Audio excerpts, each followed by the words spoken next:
Konnichiwa from BA. This is a Rorschach Japan update from the 16th of January 2025. A quick summary of what's going down in Japan. On Monday the 13th, the Tokyo police in eastern Japan arrested Kinuko Iwamoto, the former Chancellor of Tokyo Women's Medical University, for allegedly embezzling 120 million yen, which is $760,000 from university funds between 2018 and 2020.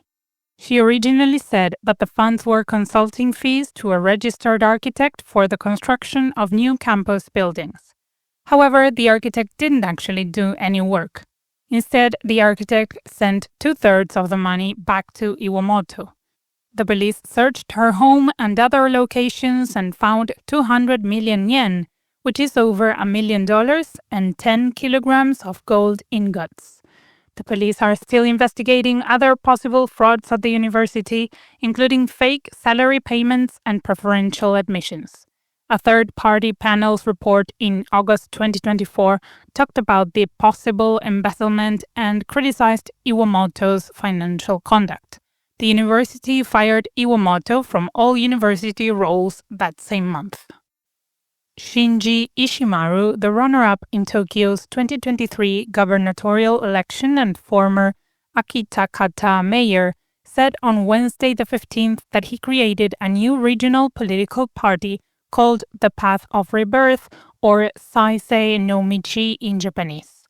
Ishimaru plans to field candidates in all 42 districts for the Tokyo Metropolitan Assembly election this summer. He will choose people through a screening process that involves public interviews and said he would empower local leadership. He gained attention during the governor's race for his independent campaign and strong online presence, which got just over 1.5 million votes.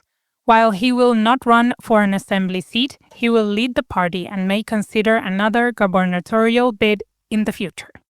In international news, both Takeshi Iwaya, the Japanese foreign minister, and Satsuki Katayama, a senior member of the ruling Liberal Democratic Party, said they will attend the inauguration of Donald Trump, the U.S. president-elect, on Monday the 20th.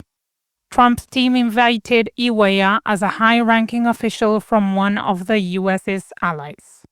Iwaya plans to arrange a meeting with Marco Rubio, a senator and the future U.S. Secretary of State. Iwaya also hopes to tell Trump that Shigeru Ishiba, the prime minister, wants to meet with him. Meanwhile, Bill Hagerty, a U.S. senator and former ambassador to Japan, sent Katayama, who attended Trump's 2017 inauguration, an invitation. Currently holding key roles in the party's Policy Research Council and Financial Research Panel, she plans to meet with U.S. Congress members and financial experts during her visit. That's not the only international news. Japan and Britain agreed to expedite the joint development of a next-generation fighter jet with Italy, hoping to sign a contract by the end of the year. The two countries hope to strengthen security in the Indo-Pacific region.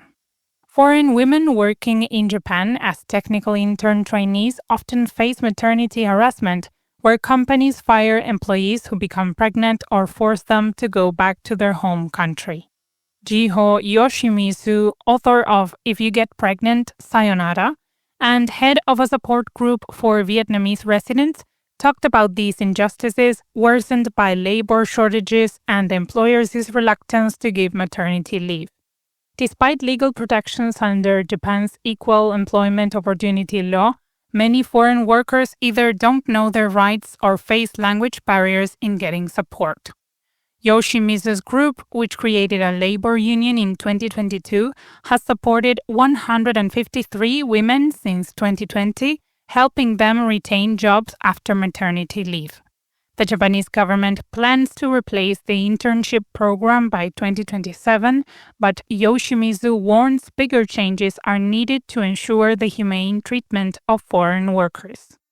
Speaking of maternity, Yuriko Koike, the Tokyo governor, held a press conference on Saturday the 11th and announced that the Tokyo metropolitan government would subsidize up to 100,000 yen, which is $640 for epidurals and other anesthesia to help with labor pain during childbirth starting October 2025. Koike will set aside about $7 million in the fiscal 2025 budget to support this program. Tokyo will be the first prefecture in Japan to offer such subsidies in the hopes of encouraging people to have more babies amid Japan's declining birth rates. The popularity of painless childbirth has grown, rising from 5% of deliveries in 2017 to almost 12% in 2022 because it reduces pain, lowers stress, and speeds up recovery. However, one of the main reasons people don't use it is because it's expensive, ranging from $640 to almost $1,000 on top of standard delivery fees. Meanwhile, a 6.7 magnitude earthquake hit southern Japan near Miyazaki Prefecture on Monday the 13th. The Japan Meteorological Agency looked into whether this might trigger a Nankai Trough megaquake, but said there was no increased risk. Recall that in a previous show we mentioned that there was a similar 7 magnitude quake in August 2022, after which the agency issued a week-long advisory that there might be a megaquake. However, with the latest Miyazaki quake, the agency said an earthquake in that area needs to be at least magnitude 7 to potentially trigger the Nankai Trough. A Tokyo professor said that even though the Monday the 13th quake was only a fraction of a point less in magnitude, it had 3 times less energy than the one in August. Despite no advisory being issued, the agency said there was still an ongoing 80% chance of a Nankai Trough earthquake within 30 years.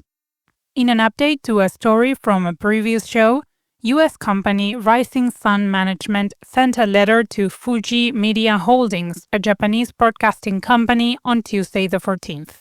Rising Sun owns over 7% of Fuji Media shares, and in its letter it demanded that Fuji create a third-party committee to investigate the recent allegations against Masahiro Nakai, a Fuji TV personality and former boy band member, of misconduct toward a woman. Magazines first reported that Nakai settled a dispute with a woman in 2023. The Shukan Bunshun magazine and others said that the woman had a dinner scheduled with Nakai, but Nakai didn't show up. Fuji put up a statement on its website saying that Nakai wasn't involved in the incident and didn't know about any scheduled dinner. Fuji announced on Wednesday the 15th that it hired outside lawyers to investigate the incident and will act based on the outcome. In business news, Kose, a popular Japanese cosmetics company, announced on Wednesday the 15th that it was partnering with Foxtail Consumer, an Indian skincare firm, and had bought 10% of Foxtail's shares. Established in 2021, Foxtail has grown quickly through online sales. Kazutoshi Kobayashi, the Kose CEO, said the partnership with Foxtail was crucial to expanding business in India, where Kose has had a branch since 2013. Kose also hopes to rely less on China, where the lack of sales played a big part in the company's 28% drop in net profit in early 2024. And to close this edition, Japan Airlines recently showcased a new airplane surface treatment that gives airplanes' surface riblets, that is, fine grooves as thin as human hair that reduce air resistance and improve fuel efficiency.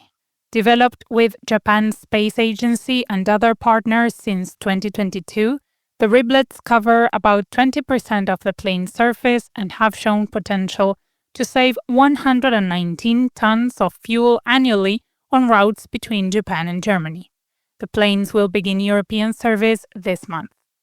This follows All Nippon Airways using a similar technology starting September 2024 on cargo planes. They said they plan to use it on passenger flights starting in spring. Both airlines are also trying to replace current fuel with sustainable aviation fuel to support net zero emissions goals. And that's it for this week. Thanks for tuning into the Japan Update. You can connect with us on social media at Rorschach Japan on Twitter and Instagram. Matane!